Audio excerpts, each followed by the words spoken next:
Tyrion Lannister was on trial for the murder of King Joffrey. With no one to defend him, his life hung by a thread.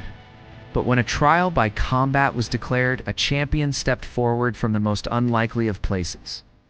Oberyn Martell saw his chance. Tyrion's champion would face the crown's champion, Seer Gregor Clegane, the Mountain. The very man Oberyn had crossed a continent to find. This wasn't just a trial for Tyrion's life. It was Oberyn's appointment with destiny. The duel began. It was a spectacle of impossible contrasts. The Mountain, a behemoth of armor and raw power, against the Red Viper, a blur of leather, silk, and blinding speed. Oberyn was magnificent. He was a dancer, his poisoned spear, a partner in a deadly waltz. He dodged, he weaved, he taunted, his voice ringing out across the arena. He crippled the giant, bringing him to his knees. Victory was his, but it wasn't enough. He stood over the fallen Gregor, his spear at the monster's throat, demanding the one thing he came for. He raped her, he murdered her, killed her children. Say her name, Elia Martell. He repeated it, louder and louder, a desperate, furious prayer. Say her name. And in that moment of blinding obsession, he made his fatal mistake.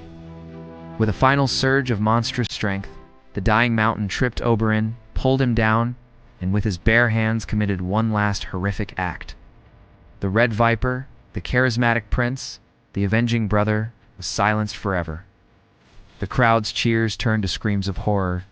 Justice, so tantalizingly close, was crushed in an instant.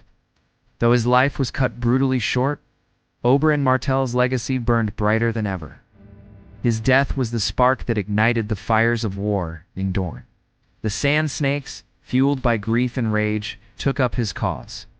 His demand for justice echoed through the halls of Sunspear, leading to a coup that would see Dorne finally enter the Great Game, allied against the Lannisters who had cost them so much. Oberyn sought a confession and got silence, but his death was a war cry that was heard across the Seven Kingdoms. He may have lost his duel, but in death, he started a war, proving that even a single passionate voice crying out for justice in the wilderness can change the world. He was the Red Viper of Dorne, and his was a story written in blood, love, and fire.